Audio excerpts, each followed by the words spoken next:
जिसके अंदर जो सबसे पहली बात है ऑर्गेनाइजेशनल डिज़ाइन डिसीजंस के किस किस्म का डिसीजन होना चाहिए। अब ये हम लोग पढ़ेंगे, लेकिन इससे पहले दो आपके सामने पॉइंट ऑफ व्यूज़ रख देती हूँ, जिसके अंदर एक मैकेनिस्टिक ऑर्गेनाइजेशनल स्ट्रक्चर है।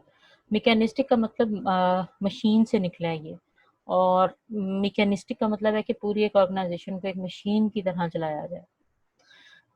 तो इसका कॉन्सेप्ट इस तरह से है, और एक दूसरी तरफ आपका ऑर्गेनिक ऑर्गेनाइजेशनल स्ट्रक्चर है कि एक मशीन की तरह नहीं, बल्कि एक ऑर्गेनाइजेशन के अंदर ह्यूमंस काम कर रहे होते हैं, और ह्यूमंस जो हैं उनको मशीन की तरह ट्रीट करना ठीक नहीं है।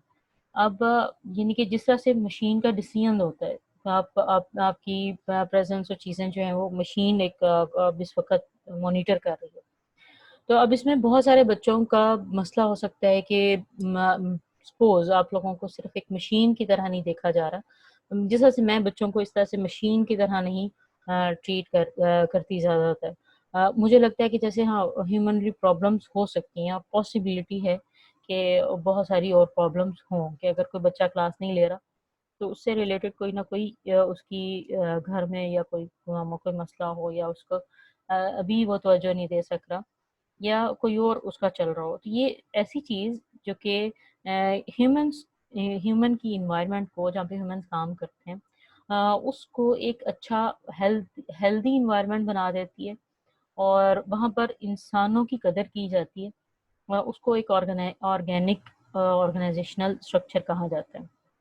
हम मैकेनिस्टिक ऑर्गेनाइजेशनल स्ट्रक्चर, जैसे से हम लोग फॉर्मलाइजेशन और ऑर्गेनाइजेशनल स्ट्रक्चर और ये पूरा एक सिस्टम इस्टेब्लिश कर देते हैं जो कि एक मशीन के ऊपर बेस्ड होता है, एक मैकेनिक जिसको कहते हैं, कि इसके अंदर हर स्पेशलाइज कर देते हैं चीज़ों को।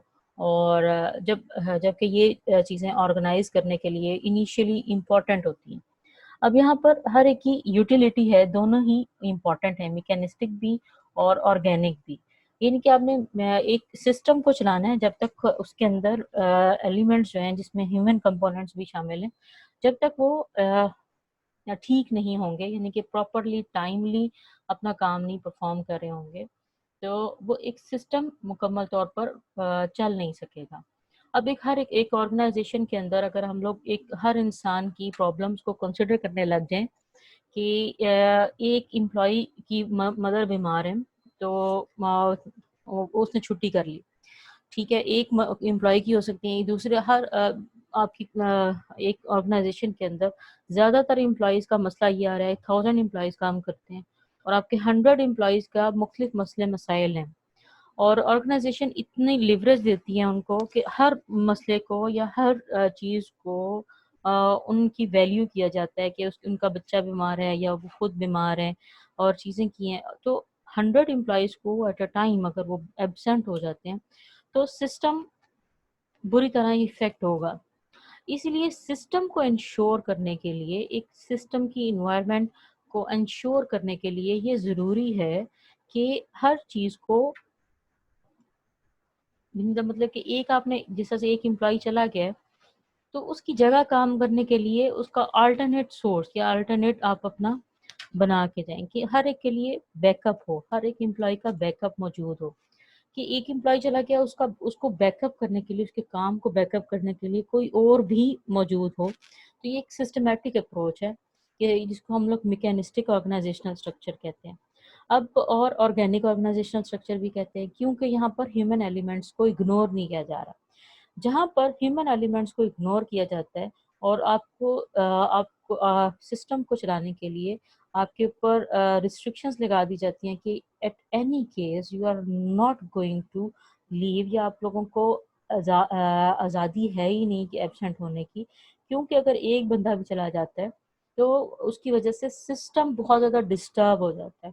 जब इस तरह का होगा तो आपका एक मैकेनिस्टिक स्ट्रक्चर है जिसके अंदर मैकेनिक्स इन्वॉल्व है, मशीन इन्वॉल्व है, और उसमें आपका ह्यूमन एलिमेंट शामिल नहीं हो रहा। अब ये हाईली फॉर्मलाइज्ड होगा और हाईली स्पेशलाइज्ड होगा। हाईली स्पेशलाइज्ड होगा और a rigid and tightly controlled structure होगा जो मैकेनिस्टिक ऑर्गेनाइजेशनल स्ट्रक्चर होगा। और इधर रिजिड डिपार्टमेंटलाइजेशन होगी, इसके अंदर कोई लेकिन सख्त किस्म का होता है ना, एक मशीन की तरह आपने चलाना है, तो हर कंपोनेंट, मशीन का हर कंपोनेंट टाइमली और एक्यूरेटली काम करना हर वक़्त ज़रूरी है। अब एक जिस तरह से आप लोग देखते हो, एक मैकडॉनल्ड में चले जाएँ या केएफसी में, या ये अच्छी मल्टीनेशनल ऑर्गनाइज़ेशंस हैं, उसके अंदर जब आप चले जाते हैं तो वहाँ पर कोई ऐसा नहीं है कि आप काउंटर के ऊपर अनएड्रेस्ड या कोई ऐसा कस्टमर को डील नहीं किया जा रहा प्रॉपर्ली। तो ये हाईली स्पेशलाइज़्ड है और रिजिड डिपार्टमेंटलाइज़ेशन है कि हर डिपार्टमेंट रिजिडली कंट्रोल्ड है और उसको कंट्रोल्ड एनवायरनमेंट दी जाती है। Then narrow span of control है, मतलब कि एक मैनेजर होगा, उसके नीचे मैक्सिमम 10 लोग होंगे या 7 लोग होंगे, ठीक है, नैरो होगा। अगर वाइड कर लेंगे उसको तो उसमें एक मैनेजर के नीचे 20 या 25 लोग भी हो सकते हैं, या इससे भी ज़्यादा हो सकते हैं। तो नैरो क्या होगा कि एक मैनेजर के नीचे कम लोग होंगे जो उनको मैनेज कर रहा होगा और उनकी क्वालिटी को इंश्योर कर रहा होगा। अब एक आदमी के लिए 7 बंदों को सँभालना आसान है, बजाए कि 50 बंदों को सँभालना, ठीक है? और उनकी क्वालिटी को फिर इंश्योर करना। इसलिए मैकेनिस्टिक स्ट्रक्चर के अंदर नैरो होता है और जिसके अंदर एक बंदे के नीचे कम लोग काम कर रहे होते हैं, ताकि उस उनको वो प्रॉपर्ली मैनेज कर सके और क्वालिटी को और ऑर्गेनाइजेशन की एफिशिएंसी को और इफेक्टिवनेस को इंश्योर कर सके। तो नैरो स्पैन ऑफ कंट्रोल है, देन हाई फॉर्मलाइजेशन है और हाईली फॉर्मल कल्चर होता है वहाँ पे, और फॉर्मली आपके साथ बात की जाती है, फॉर्मली कस्टमर के साथ डीलिंग की जाती है और फॉर्मली ही प्रोडक्ट्स को डेवलप किया जाता है। हाईली फॉर्मलाइजेशन है। और जिन इंग्रेडिएंट्स के साथ और जिन वेज के साथ एक ऑर्गेनाइजेशन ने एक प्रोडक्ट को डेवलप करने का, यानी एक बर्गर बनाने का कहा हुआ है, तो वो उन प्रोसेसेस को और प्रोसीजर्स को इग्नोर नहीं कर सकते। उन्होंने उसी तरह ही उनको फॉलो करना है, ताकि उनका टेस्ट कहीं वहाँ पे भी खराब ना हो, यानी किसी भी ऑर्गेनाइजेशन में या वो आगे पीछे ना हो, क्योंकि टाइमिंग ही सबसे ज़्यादा होती है जो कि आपके टेस्ट को इफ़ेक्ट कर देती है, या और मसाले होते हैं। तो इनका ऊपर-नीचे होना आप कहलाएगा कि आपके फॉर्मली चीज़ें डिज़ाइन नहीं हुई। इसके बाद लिमिटेड इन्फॉर्मेशन नेटवर्क होगा, और लिमिटेड मतलब कि थोड़े लोगों का नेटवर्क होगा जिनके अंदर क्वालिटी को इंश्योर किया जाएगा। And then low decision participation, और इसके अंदर डिसीजन में लोगों को, ज़ाहिर है कि आपने एक सिस्टम का पार्ट बनाना है, आप हर लोगों को, सब लोगों को के ऊपर रिस्पॉन्स नहीं कर सकते, हर एक की क्यूरी को रिस्पॉन्स नहीं कर सकते, और उनसे आप इनपुट नहीं ले सकते कि हम आप उनसे राय लेते रहें एम्प्लॉइज़ से कि आप हमें राय दें कि आप ये काम किस तरह से होना चाहिए। तो मैकेनिस्टिक ऑर्गेनाइजेशनल स्ट्रक्चर की कैरेक्टरिस्टिक्स जो हैं, ये सारी हमने जो पढ़ी हैं। इसके बाद हम लोग देखते हैं ऑर्गेनिक ऑर्गेनाइजेशनल स्ट्रक्चर क्या है। ये हाईली फ्लेक्सिबल, उन्होंने कहा सबसे पहला पॉइंट, एंड एडॉप्टेबल स्ट्रक्चर है कि यहाँ पर फ्लेक्सिबल है, रिजिडिटी नहीं है जिस तरह की मैकेनिस्टिक ऑर्गेनाइजेशनल स्ट्रक्चर में है, बल्कि हाईली फ्लेक्सिबल है। द नॉन स्टैंडर्डाइज्ड जॉब्स, ये स्टैंडर्डाइज नहीं है जॉब्स, बल्कि आपने और ये जो ऑर्गेनिक ऑर्गेनाइजेशनल स्ट्रक्चर है, ये लेटेस्ट ऑर्गेनाइजेशन का स्ट्रक्चर है, जिसके अंदर ऑनलाइन ऑर्गेनाइजेशंस हैं जिनकी वर्चुअल प्रेजेंस है। इसके अलावा वर्क फ्रॉम होम जो ऑर्गेनाइजेशंस कर रही हैं, ये भी ऑर्गेनिक है कि आपको एक काम कर दिया दे दिया जाता है, अब एम्प्लॉय के ऊपर है, उसको रात के वक्त कर ले या उसको सुबह के वक्त कर ले। उसको रिजिड नहीं किया गया कि आपने इन टाइम्स में 9 टू 5 की टाइमिंग्स में ही काम को ख़त्म करना है। तो ये एक यानी कि ऑर्गेनिक ऑर्गेनाइजेशनल स्ट्रक्चर जो लेटेस्ट ऑर्गेनाइजेशनल स्ट्रक्चर्स के अंदर भी आती है ये चीज़। और इधर नॉन स्टैंडर्डाइज्ड जॉब्स हैं कि स्टैंडर्ड नहीं है, बल्कि प्रोजेक्ट बेस होती है कि एक कंपनी के पास आपने एक एम्प्लॉय को प्रोजेक्ट दे दिया, उसके आगे टीम है, वो उन्होंने उसने टीम से वो काम लिया और आपको 1 माह का टाइम था, आपने उसका वो बेशक 15 डेज़ में उसको कंप्लीट कर लें, बेशक 10 डेज़ में कर लें, बेशक 25 डेज़ में कर लें, लेकिन आपके पास 30 डेज़ का एक मार्जिन है। हमने इस चीज़ को कभी भी कंप्लीट कर लेना है। तो ये आप उसको जैसे मर्ज़ी करें, तो ये आपके ऊपर है। तो ये इस हाइली फ्लेक्सिबल एनवायरनमेंट कहलाती है। इसके बाद फ्लूइड टीम बेस्ड स्ट्रक्चर है। यहाँ पे टीम्स के तौर पे काम किया जाता है, टीम्स प्रोजेक्ट बेस्ड काम होते हैं, इंजीनियरिंग के बहुत सारे प्रोजेक्ट्स हैं। एक कॉलोनी के अंदर या किसी एक जगह के अंदर आपने एक सिस्टम को इस्टेब्लिश करना है जो कि इलेक्ट्रिसिटी का है। इलेक्ट्रिसिटी तो ये प्रोजेक्ट बेस्ड है, जब ये हो जाएगा पूरी कॉलोनी के अंदर आपका इलेक्ट्रिसिटी का जाल बिछ जाएगा तो ये बेशक 6 माह का प्रोजेक्ट है या 1 साल का प्रोजेक्ट है, तो ये एक प्रोजेक्ट के बाद वो चीज़ ख़त्म हो जाएगी। नया प्रोजेक्ट के अंदर आप लोग इन्वॉल्व हो जाएँगे। इसके बाद फिर उसको एक्स्ट्रा सर्विसेज़ वो प्रोवाइड करते रहेंगे अपने सर्विस डिपार्टमेंट के थ्रू। तो ये कुछ प्रोजेक्ट वर्क है, अब वो आप ऑर्गेनाइज़ेशन के ऊपर होता है कि वो किस तरह से ऑपरेट करती है अपनी टीम्स को लेके। अब ये फ्लूइड टीम बेस्ड स्ट्रक्चर होता है, इसके अंदर हर एक एम्प्लॉयी दूसरे एम्प्लॉय के साथ उसका इंटरडिपेंडेंट होता है और एक टीम्स की शक्ल में काम किया जाता है। And then little direct supervision कि आप आपकी जो जिसने आपको कॉन्ट्रैक्ट दिया हुआ ऑर्गेनाइजेशन आपको सुपरवाइज डायरेक्टली नहीं कर रही, बल्कि वो थ्रू थर्ड बॉडी या किसी और के थ्रू कर रही है।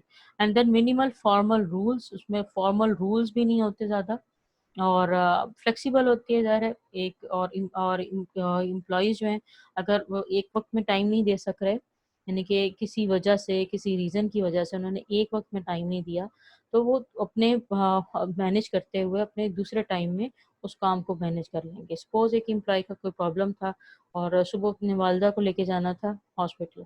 उसने अपने काम को वहाँ पे रोका, उसने सुबह अपनी वालिदा को हॉस्पिटल ले गया और उसके बाद फिर रात के टाइम में या शाम को वापस आके उसने उस ऑफिस का काम कर दिया।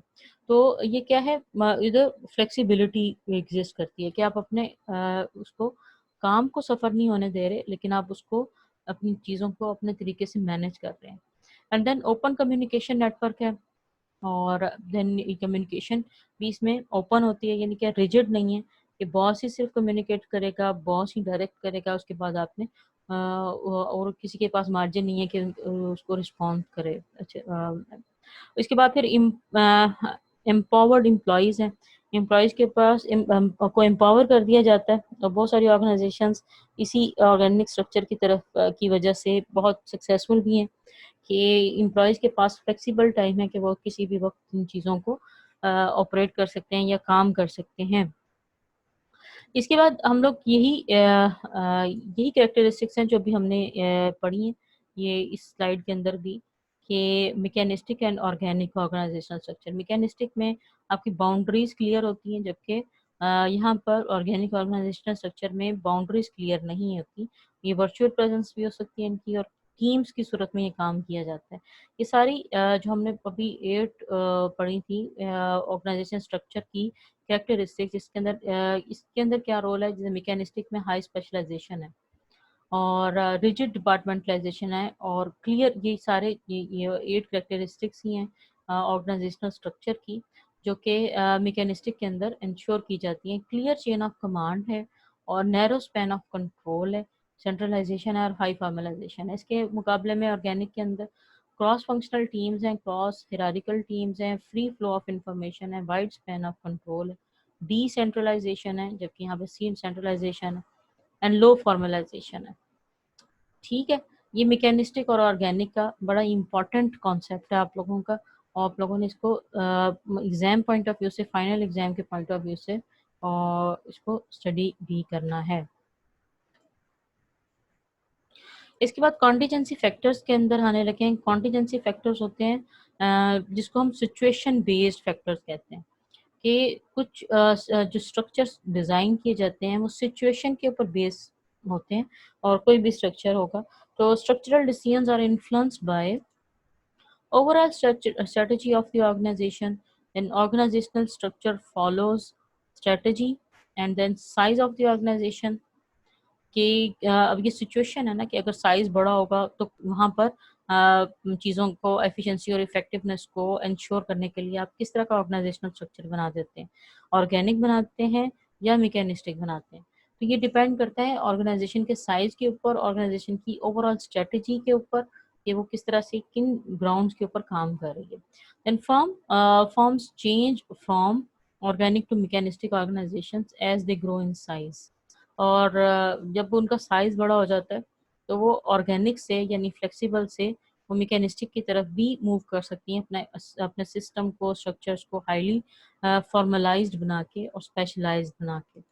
अब then technology use by the organisation, और ऑर्गेनाइजेशन किस हिसाब से टेक्नोलॉजी को यूज़ करती है, उसकी बेस के ऊपर भी आपके स्ट्रक्चर्स या ये अब कौन से होने चाहिए, मैकेनिस्टिक होना चाहिए या ऑर्गेनिक होना चाहिए, इन चीज़ों के ऊपर देखती है कि आपके पास टेक्नोलॉजी कौन-सी या लेटेस्ट है या कौन-सी टेक्नोलॉजी आपकी यूज़ हो रही है। Then firms adopt their structures to the technology they use. And then degree of environmental uncertainty. अब डिग्री ऑफ एनवायरमेंटल अनसर्टेनिटी जिस तरह के अभी भी एनवायरनमेंट आजकल आज के दौर में भी पेंडेमिक की वजह से स्पेशली आपका इन्वायरमेंट इस वक्त डायनामिक है। डायनामिक होती है जहाँ पर चीज़ें एक फ्लो के साथ नहीं चल रही होती बल्कि उसमें अप एंड डाउन बहुत ज़्यादा होते हैं। अब इकोनॉमी ओवरऑल ही इस वक्त डाउनफॉल का शिकार है और इस डाउनफॉल से निकलने के लिए ज़रूरी है कि लोग ज़्यादा से ज़्यादा जनरेट करें एम्प्लॉयमेंट को और नए से नए काम, इनोवेटिव आइडियाज़, इनोवेटिव चीज़ें लेके आएँ ताकि ये चीज़ें आपकी इकोनॉमी को या आपके रिसोर्सेज को जनरेट कर सकें और एम्प्लॉयमेंट जनरेट हो सके। अगर आप लोग जिस तरह से आप लोगों के पास नए आइडियाज़ हैं, चीज़ें आप लोग अभी शुरू करेंगे तो वो आप बहुत सारे लोगों को यानी कि जो एंटरप्रेन्योर होता है, एक जो लीडर होता है वो दूसरे लोगों के लिए अपॉर्च्युनिटीज़ क्रिएट करता है एक बिज़नेस के थ्रू। उसका एक विज़न होता है और विज़न के अंदर उस ने अपना काम तो कर रहा है, अपनी प्रॉफिटेबिलिटी का इंश्योर कर रहा है, लेकिन साथ-साथ वो एम्प्लॉइज़ के लिए, दूसरे लोगों के लिए एम्प्लॉयमेंट भी जनरेट कर रहा होता है। तो अब इस वक़्त की अगर हम लोग एनवायरनमेंट देखते हैं तो वो डायनामिक है। हमें नहीं पता कि आगे 6 महीने में भी क्या सिस्टम रहेगा और फ्लक्चुएशन कितनी रहेगी इकोनॉमी के अंदर। और पूरी दुनिया के अंदर ज़ाहिर है डाउनफॉल है, अनएम्प्लॉयमेंट का ट्रेंड चल रहा है और अल्लाह करे कि ये मज़ीद आगे ना बढ़ें चीज़ें और कंट्रोल होके ये फटाफट से इकोनॉमी और चीज़ें मुकम्मल तौर पर दोबारा से स्ट्रीमलाइन हों और स्टेबल हों। अब अगर ओवरऑल दूसरी कंट्रीज़ को देखा जाए और दूसरे कंट्रीज़ के मुकाबले में पाकिस्तान की एनवायरनमेंट वैसे ही बड़ी डायनामिक है ओवरऑल भी। इनके यहाँ पे स्टेबिलिटी बहुत कम है किसी भी एक बिज़नेस की और एक बिज़नेस जो है वो ज़्यादा देर सर्वाइव नहीं करता और मैक्सिमम अगर बहुत हद होगी 10-12 साल या 15 साल एक बिज़नेस जो है जबकि उसके जो लीडर्स हैं चीज़ें वो ट्रेंड को फ़ॉलो करते हुए दूसरे बिज़नेस की तरफ चले जाते हैं, अपने रिसोर्सेज़ को ट्रांसफ़र कर देते हैं। तो डिग्री ऑफ एनवायरमेंटल अनसर्टेनिटी यही शो करेगी कि आपकी स्टेबल कितनी एनवायरनमेंट है। अगर आपकी स्टेबल होगी तो आपका एक काम अगर चल रहा है तो आप उसी के ऊपर कंसंट्रेट करेंगे ज़्यादातर। लेकिन अगर आपको लग रहा है कि ये आने वाले वक़्त में या आने वाले दौर में आपका ये काम अच्छे तरीके से नहीं चल सकेगा तो आप अपनी स्विच करते हैं अपनी चीज़ों को अपनी अपने बिजनेसेस को अपने रिसोर्सेज को के नए बिजनेसेस की तरफ अपने राहें खोली जाएं इससे related. And then contingency factors के अंदर ही स्ट्रेटजी फ्रेमवर्क है जिसके अंदर इनोवेशन अगर आपकी इनोवेटिव प्रोडक्ट्स आप लेके आ रहे हो या आइडियाज़ कुछ नए पेश कर रहे हो तो वो उसके लिए भी ये स्ट्रेटजी फॉर्मुलेशन में आएगा और उसमें ऑर्गेनाइजेशन का स्ट्रक्चर ही इस तरह से डिज़ाइन किया जाएगा एंड इसमें pursuing competitive advantage through meaningful and unique innovations favors an organic structuring।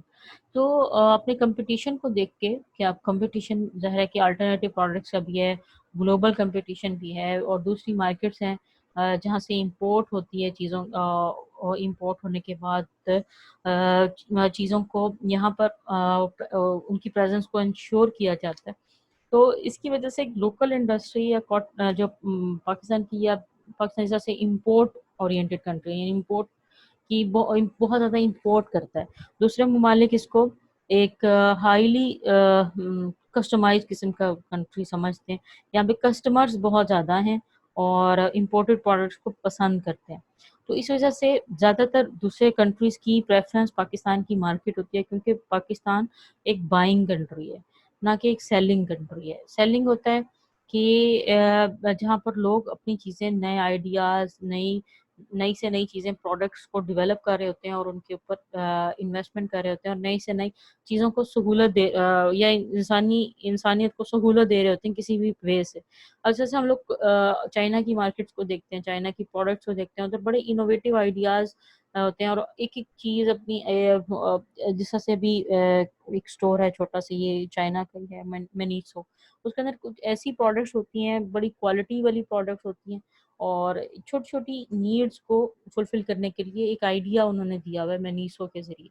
तो ये ऐसा है कि जो इनोवेटिव आइडिया है और एक कुछ नीड्स को फुलफ़िल करने के लिए अब वहाँ पे जाता है बंदा वैसे ही बिला वजह की शॉपिंग कर रहा होता है। इसी तरह से मॉल्स का जो कल्चर है, बड़े-बड़े मॉल्स हैं, वहाँ पर भी आप जाते हो और बिला वजह की शॉपिंग करते हो। यानी कि आपको आपको वहाँ उन प्रोडक्ट्स को, इनोवेटिव आइडियाज़ को या इनोवेटिव प्रोडक्ट्स को देख के आपको लगता है कि ये मेरी ज़रूरत है। तो उनको ऐसे ही डिज़ाइन किया जाता है कि वो आपकी ज़रूरत होती भी है और वो आपकी ज़रूरत को फुलफ़िल कर भी देती है और आपको लगता है कि हाँ, अगर ये ना खरीदी गई, तो हमारा तो घर उसके बगैर कंप्लीट ही नहीं है।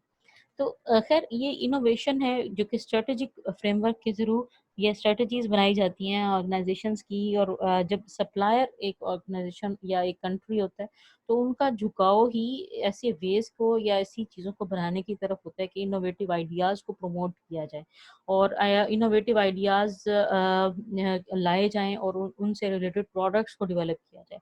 अब हर नीश से रिलेटेड जैसा कि कोई अगर कोई बीमार है और चल फिर नहीं सकता, कोई बूढ़ा है, उनके लिए ऐसे-ऐसे स्पेशलाइज़्ड प्रोडक्ट्स को डेवलप किया जाता है, जो कि इनोवेटिव हैं। अब पाकिस्तान के अंदर इस तरह का नहीं है कल्चर, जो कि सप्लायर के एंड पे होता है और ये बड़े लेवल पे काम होते हैं, स्ट्रैटेजिक फ्रेमवर्क के रिलेटेड और ऑर्गेनाइज़ेशंस को एस्टेब्लिश किया जाता है, इन ग्राउंड्स के ऊपर कि हम लोग नए आइडियाज़ को प्रमोट करें। अब हमारी इतनी डायनामिक एनवायरनमेंट है कि लोग सिर्फ़ अपनी एम्प्लॉयमेंट के साथ रहते हैं, ना कि इनोवेशन की तरफ ज़्यादा जाते हैं और इंसानियत को फ़ायदा देने वाली काम करते हैं, बल्कि और तरह का ही कल्चर है और माशरा हम लोगों का। देन कॉस्ट मिनिमाइज़ेशन का है इसमें कॉन्सेप्ट, इसमें कॉस्ट को मिनिमाइज़ किया जाता है या ऐसी चीज़ों को focusing on tightly controlling cost requires a mechanistic structure for the organization। अगर अगर आपने कॉस्ट मिनिमाइजेशन की तरफ करना है, अब जैसे इनोवेशन की स्ट्रेटजी लेके आनी है तो आपको एक फ्लेक्सिबल या ऑर्गेनिक ऑर्गेनाइजेशनल स्ट्रक्चर की रिक्वायर्ड होगा, जबकि कॉस्ट मिनिमाइजेशन करनी है आपने तो आपको मैकेनिस्टिक ऑर्गेनाइजेशनल स्ट्रक्चर चाहिए होगा। तो ये कॉन्टीजेंसी फैक्टर्स हैं जो कि हम लोग पढ़ रहे हैं। Then imitation minimise risk and maximising profitability by copying markets. Market leaders require both organic and mechanistic elements in the organizational structure। अब वो ये कह रहे हैं इमिटेशन की जो है, जब आप इमिटेट करने जाते हैं यानी कि किसी की कॉपी करने जाते हैं, तो इनके एक लीडर है मार्केट के अंदर, लीडर चाइना इस वक्त लीडर है, वो इलेक्ट्रिक कार्स को बना रहा है। तो अब इमिटेशन है। अब इन रिस्क को मिनिमाइज करने के लिए और अपने प्रॉफिटेबिलिटी को बढ़ाने के लिए, जैसे पाकिस्तान के अंदर भी इलेक्ट्रिक गाड़ियाँ या बसेस वगैरह चलेंगी, अब इलेक्ट्रिसिटी को भी इंश्योर करना है। अब ये मैकेनिक अब वहाँ पर इसी तरह की अगर जहाँ पे इमिटेशन होगी, वहाँ पर दोनों ही तरह के ऑर्गेनिक और मैकेनिस्टिक ऑर्गेनाइजेशनल स्ट्रक्चर प्रेफरेबल होंगे। एंड देन कॉन्टीजेंसी फैक्टर्स में स्ट्रेटजी एंड स्ट्रक्चर की बात है कि achievement of strategic goals is facilitated bye changes in organizational structure that accommodate and support change। and then size and structure की जब बात करते हैं तो an organization grows larger, बढ़ ज़्यादा बढ़ती है जब its structure tends to change from organic to mechanistic। As organisation grows larger, जैसे बड़ी होती जाती है, ज़्यादा लोग काम करने शुरू होते हैं, सपोज एक 500 की ऑर्गेनाइजेशन थी, अब 1000 की हो जाएगी, तो हमें साइज के हिसाब से ज़्यादा फॉर्मलाइज्ड और स्टैंडर्डाइज्ड प्रोसीजर्स और पॉलिसीज़ को इस्टेब्लिश करना होगा और अपने सिस्टम को ज़्यादा मैकेनिस्टिकली ऑपरेट करवाना होगा। ठीक है, और उनमें मैकेनिस्टिक ऑर्गेनाइजेशनल स्ट्रक्चर के अंदर आपके बैकअप्स और के अल्टरनेटिव यानी कि एक सिस्टम में आपके पास ज़्यादा से ज़्यादा ऐसे लोग हों जो कि दूसरे का बैकअप कर सकें, यानी कि एक अगर एम्प्लॉय अवेलेबल नहीं है, प्रेजेंट नहीं है, या दूसरा अवेलेबल हो जो उसको सपोर्ट करके आपका ऑपरेशंस को मेंटेन करे ऑर्गेनाइजेशन के। देन कॉन्टीजेंसी फैक्टर्स ही में टेक्नोलॉजी एंड स्ट्रक्चर है। or organizations adopt their structures to their technology. And then Woodward's classification of firms based on complexity of the technology employed unit production, mass production, and process production. Unit production के अंदर unit production of single unit और small batches, ये technology के ऊपर ये contingency factors ही हैं, क्योंकि unit production अगर वो कर रही हैं ऑर्गेनाइजेशन, तो उनकी वजह से किस तरह से इन्फ्लुएंस होती हैं, ये फैक्टर है कि भी यूनिट प्रोडक्शन करें। देन मैस प्रोडक्ट, यानी कि यूनिट प्रोडक्शन का मतलब है कि एक प्रोडक्ट को बना रहे हैं, एक के ऊपर कंसंट्रेट किए हुए, एक ही तरह की वो प्रोडक्ट और एक ही साइज में अवेलेबल है और वो चीज़ वो प्रोडक्ट को बना रहे हैं, यूनिट प्रोडक्शन वो कहलाएगी। जब मैस प्रोडक्शन है, वहाँ पर वहाँ पर लार्जर बैचेस ऑफ आउटपुट होंगे, मतलब कि वैरायटी ऑफ प्रोडक्ट्स भी हो सकती है या वैरायटी ऑफ आउटपुट्स हो सकती हैं, वैरायटी ऑफ मार्केट्स हो सकती हैं जिनको ऑर्गेनाइजेशन कवर कर रही है। देन वैरायटी ऑफ मुख्तलिफ तरह की, जैसे वैरायटी स्टोर्स होते हैं उसमें मुख्तलिफ तरह की चीज़ें हैं। ये सब चीज़ें आपकी सिचुएशन बेस्ड हैं। Then process production in continuous process of output, और देन रूटीन टेक्नोलॉजी है जिसके अंदर मैकेनिस्टिक ऑर्गेनाइजेशंस हैं। अब रूटीन टेक्नोलॉजी के अंदर, यानी कि रूटीन में ज़्यादातर जो फिजिबल होगी वो आपका मैकेनिस्टिक ऑर्गेनाइजेशनल स्ट्रक्चर ही होगा, और नॉन रूटीन टेक्नोलॉजी में, यानी कि जहाँ पर फ्लेक्सिबल ऑर्गेनाइजेशनल स्ट्रक्चर, तो वहाँ पर ऑर्गेनिक ऑर्गेनाइजेशनल स्ट्रक्चर ज़्यादा होगा फिजिबल। एंड देन ये कंपनियाँ उसकी फाइंडिंग्स हैं और उससे रिलेटेड ऑर्गेनाइजेशनल स्ट्रक्चर और उसकी मोस्ट इफेक्टिव स्ट्रक्चर की क्या कैरेक्टरिस्टिक्स थी। देन कॉन्टीजेंसी फैक्टर्स में ही इन्वायरमेंटल अनसर्टेनिटी एंड स्ट्रक्चर की वो बात करते हैं कि इन्वायरमेंटल अनसर्टेनिटी के ऊपर भी आपकी ऑर्गेनाइजेशन को कितना फॉर्मलाइज करना है, कितना उसको बढ़ाना है, ये आपकी इन्वायरमेंट की अनसर्टेनिटी या सर्टेनिटी के ऊपर डिपेंड करेगा। अगर आपकी इन्वायरमेंट सर्टन है तो आप अपनी ऑर्गेनाइजेशन को एक ही ग्राउंड के ऊपर बढ़ाते चले जाएंगे।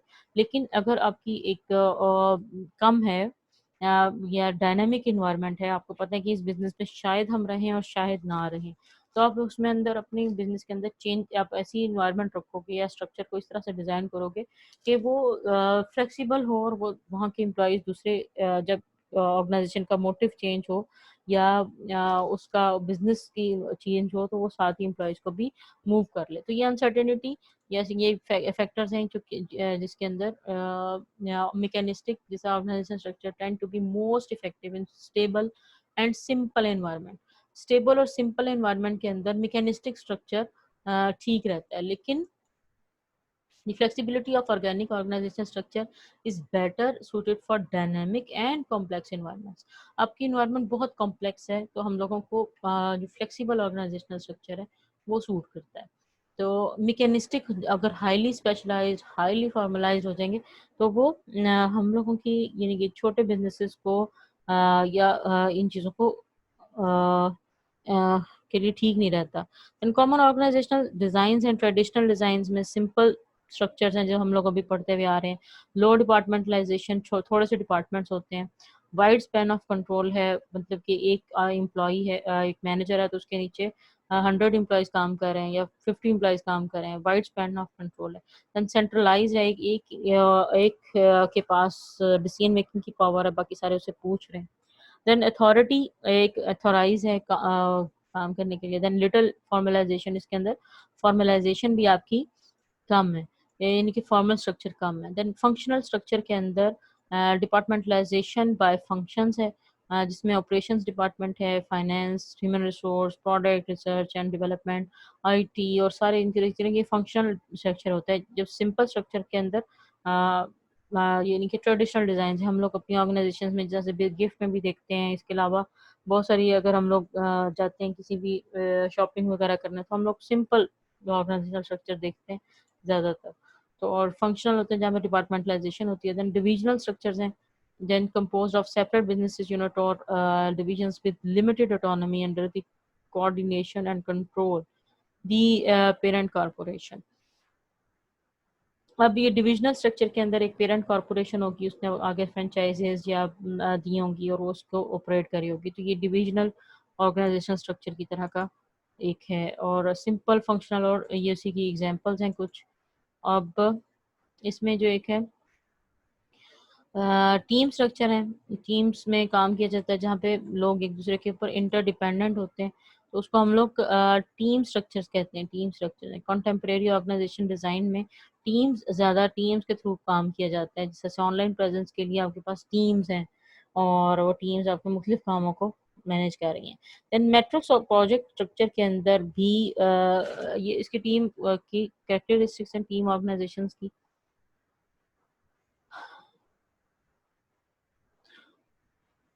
और देन मैट्रिक्स है, अब इसकी मैट्रिक्स देख लेते हैं। इसमें क्या है, structure that assigns specialist from different functional areas to work on project but who return to their areas when the project is completed। अब मैट्रिक्स के अंदर आपने कोई एक ऐसा प्रोजेक्ट या इनोवेशन लेके आनी है, आप सेल्स डिपार्टमेंट से, मार्केटिंग डिपार्टमेंट से, फाइनेंस डिपार्टमेंट से एक एक एम्प्लॉय को कॉल करते हैं और कॉल करके आपने एक नए नए प्रोडक्ट के बारे में इनोवेटिव आइडियाज़ उनसे लेने हैं। तो ये मैट्रिक्स ऑर्गेनाइजेशनल स्ट्रक्चर है कि जो कि एक काम के लिए, एक इनोवेटिव या रिसर्च एंड डेवलपमेंट के लिए ऑर्गेनाइजेशन बनाती है और जिसमें हर डिपार्टमेंट से कुछ लोगों को कॉल करके तो एक नया वो टीम सी बना दी जाती है जिसको हम मैट्रिक्स प्रोजेक्ट स्ट्रक्चर कहते हैं। तो इस मैट्रिक्स के अंदर डिफरेंट डिपार्टमेंट से लोग आपके हायर किए जाते हैं या लिए जाते हैं और जब वो काम या वो प्रोडक्ट डेवलप हो जाता है उनसे इनपुट ली जाती है कि इसकी प्राइस क्या होनी चाहिए, इसकी क्वालिटी क्या होनी चाहिए, क्वालिटी कंट्रोल डिपार्टमेंट से। देन इनोवेटिव आइडिया जो कि प्रोडक्ट को डील कर रहे हैं, जो ऑलरेडी डील कर रहे हैं, वो उनकी क्या राय है, उन सबको मिलाकर उन सबको कॉल करके तो मैट्रिक्स प्रोजेक्ट स्ट्रक्चर बनाया जाता है। देन ये फ्लूइड एंड फ्लेक्सिबल होता है और जब यानी कि प्रोजेक्ट बन जाता है तो उसको ख़त्म कर दिया जाता है और मोस्टली अगर नया प्रोडक्ट अगले 6 माह में इंट्रोड्यूस कराना है तो फिर एक मैट्रिक्स और प्रोजेक्ट स्ट्रक्चर बना दिया जाएगा, एक टीम इस्टेब्लिश कर दी जाएगी जो डिफरेंट डिपार्टमेंट से लोगों को लाकर और उन चीज़ों को इंश्योर करेगी एक काम करने के लिए। देन बाउंड्रीलेस स्ट्रक्चर है। बाउंड्रीलेस स्ट्रक्चर के अंदर आपकी जैसे ऑनलाइन कंपनीज हैं, यूट्यूब है जिसमें बाउंड्री नज़र नहीं आती बल्कि बाउंड्रीलेस है उनका स्ट्रक्चर है और वो इसी तरह ऑनलाइन ऑपरेट करते हैं और मुख्तलिफ एरियाज को वो कवर करते हैं। Then structure that is not defined और limited by limited to artificial horizontal vertical or external boundaries includes virtual and network types of organizations। Network type of organisation और वर्चुअल ऑर्गेनाइजेशन के लिए बाउंड्रीलेस structure होता है। And then organisation design के अंदर contemporary organisational design जो है वो टीम स्ट्रक्चर्स हैं, matrix and project structure contemporary जो लेटेस्ट चलते हैं ज़्यादातर। आजकल के जो काम है ज़्यादा वो ज़्यादा प्रोजेक्ट बेस्ड और टीम बेस्ड होते हैं और वो ज़्यादा मतलब कि किए जा रहे हैं अब उनका स्कोप ज़्यादा। ये लेटेस्ट ऑर्गेनाइजेशंस हैं, ऑनलाइन है। An example of matrix structure जिसमें हर एक डिपार्टमेंट से लोगों को लेके तो एक नया स्ट्रक्चर सा बना दिया जाता है, एक में नई टीम सी स्टैब्लिश कर दी जाती है। एंड देन ऑर्गेनाइजेशनल डिज़ाइन में कंटेम्प्रेरी में बाउंड्रीलेस ऑर्गेनाइजेशंस हैं।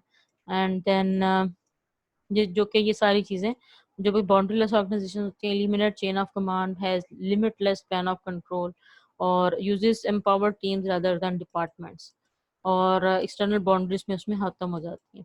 And then virtual organization are removing external boundaries, network organizations and modular organizations. ये सारे आप लोग पढ़ लीजिएगा, ये इजी से हम वही चीज़ों को रिपीट कर रहे हैं बार बार स्लाइड्स के अंदर और उनको डिफरेंट तरीके से देख रहे हैं।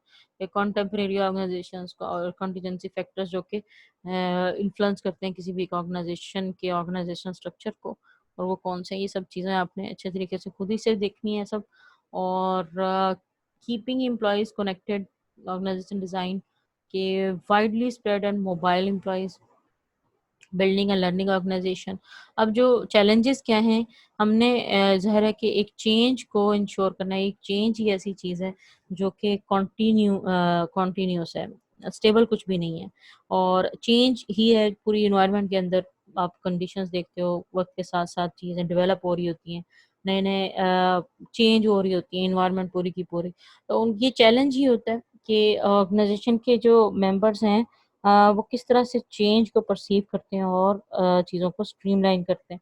प्लस ऑर्गेनाइजेशन के लीडर्स हैं वो किस तरह से चेंज को परसीव करते हैं और अपनी ऑर्गेनाइजेशन के फंक्शंस को रीअलाइन करते हैं और उनको ये किया जाता है। और चैलेंज है होता है ये कि आपने अपनी ऑर्गेनाइजेशन को एक लर्निंग ऑर्गेनाइजेशन बनाना है और लर्निंग ऑर्गेनाइजेशन बनाने के लिए कि जैसे कुछ चेंज आता है तो वो फ़ौरन से उसको रिस्पॉन्ड पॉजिटिवली रिस्पॉन्ड करे, ना कि उसके ऊपर अपनी